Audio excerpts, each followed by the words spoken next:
Are you looking to take the digital SAT or PSAT in 2023? In this video, I'm going to talk through how do you prepare for this test now? What are the best resources? What are some things that you should be aware of?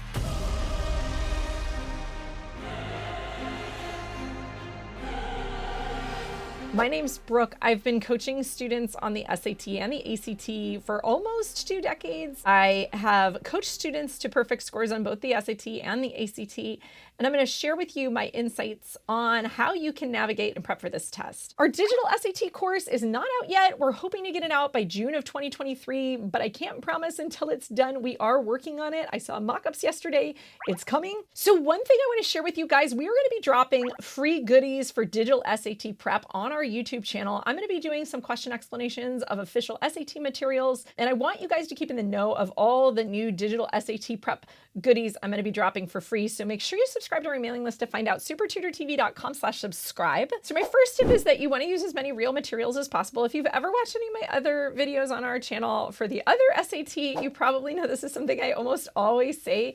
But with the digital SAT, it becomes a little bit complicated because there's not as much material as there is for the other SAT out there. So let me tell you what is available and give you a few pointers. First, there's an app that the College Board has put out. It's called the Blue Book app, and it has practice tests inside of it.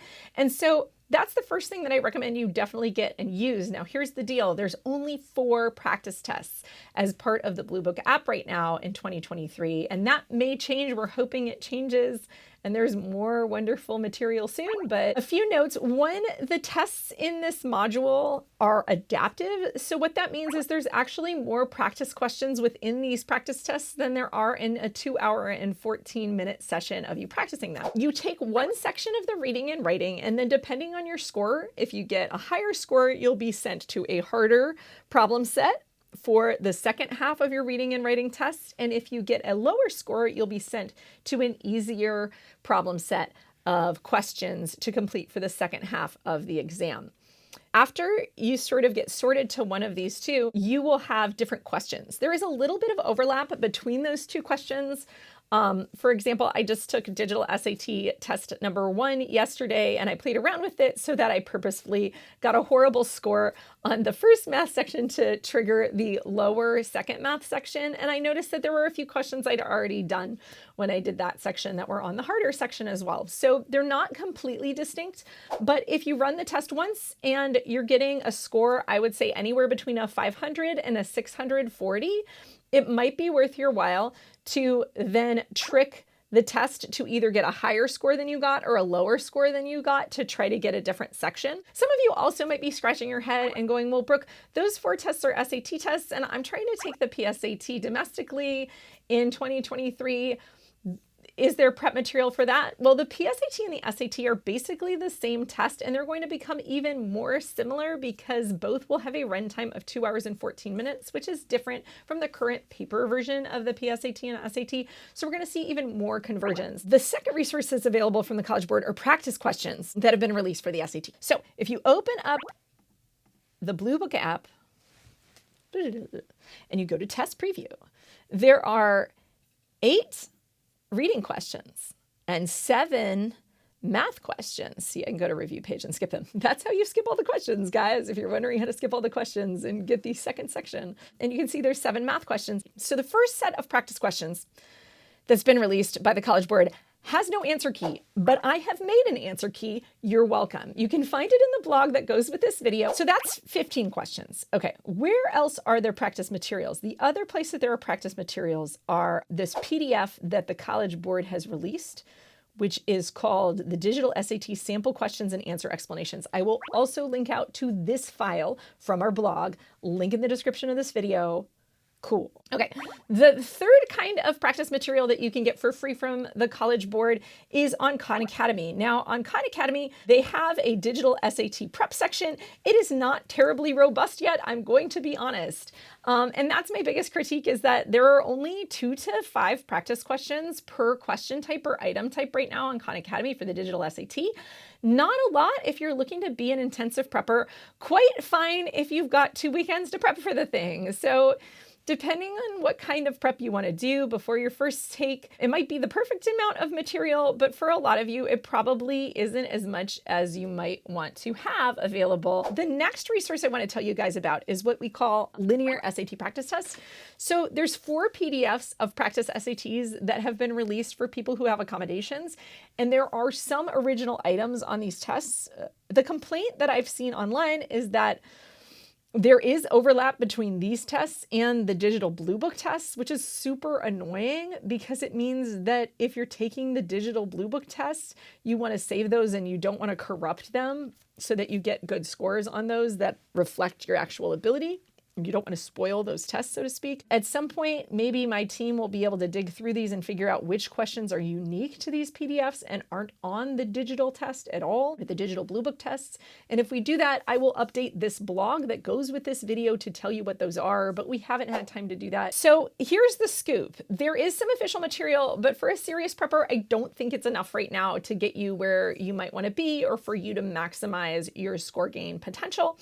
So what else can you turn to? Well, my second tip is that for math and grammar, I want you guys turning to outside materials. And when it comes to math and grammar, a lot of the material on the new digital SAT is pretty similar to everything we've ever seen on past versions of the SAT. I'm going to go ahead and say you can use old SAT materials and the overlap is going to be good enough that you will get what you need. I do still recommend that you trigger what you work on by what you've missed on a practice test. So definitely use those digital gold standard SAT digital practice tests from the Blue Book app first. Figure out what kinds of questions you're missing on those tests, and then go and drill down the math and grammar in those areas that you need. Okay, my third tip is learn vocabulary. I would recommend that if you know you have a weak vocabulary, that you start to work on it and start to try to increase your word power. I'm going to have some book recommendations because I love learning vocabulary with books. I just think it's, refreshing and different from all the digital exposure that you guys have. And this is to learn words, not necessarily to practice using them, which is a different skill. So for learning words, I love being old school. I love paper flashcards and I love vocabulary books. I'm going to recommend some vocabulary books in the blog that goes with this video. If you want to go over there, again, the link's in the description. But you can also learn vocabulary in other ways. You can do spaced repetition using apps. And spaced repetition is just the idea that you go over a word once and then you go over it 5 minutes later, and then you go over it an hour later, and then you go over it a day later, and then you go over it a week later, right? And you space out kind of how you drill down your vocabulary, and that's been shown to increase retention. We don't have a ton of word lists right now that are particular to the digital SAT, and I would also warn you, inevitably what happens when people do create word lists for the digital SAT, they typically pull words from the 4 practice tests that exist. And then what happens is if you study all those lists, you're going to get inflated scores when you take those practice tests because you're going to know the 100 words that were hard that happened to appear on those 4 exams.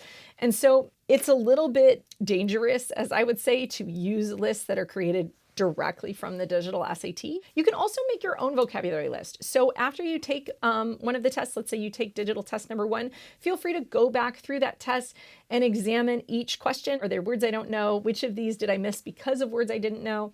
And write all of those down and make flashcards for those. And that is a good place to start. But again, you're probably going to need more than just what's on the test. In any case, make vocabulary a priority. My 4th tip is make sure you know how to approach specific reading questions. Now, this is going to be the hardest thing to do in 2023 before we have lots of wonderful prep resources out there. As an independent tutor, my favorite resources tend to be from independent tutors, not from big box retailers, because I feel like we're on the ground with students. We're finding these nitty gritty kind of strategies that work with human beings that we work with one-on-one. I do, again, recommend that you find some kind of digital practice materials because it will be better to practice more from a screen than just from a book, because that's how you will take the test, and reading from a screen is a little bit of a different experience. The last version of the SAT, I think, really relied on how well do you read and understand main ideas, how well do you digest material, and can you handle complex material. And this test seems to rely on ideas such as logical reasoning. So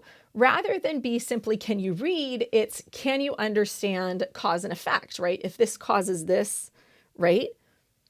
and we want this outcome, what's the interstitial, right, domino that needs to be there in order for us to get from A to D, right?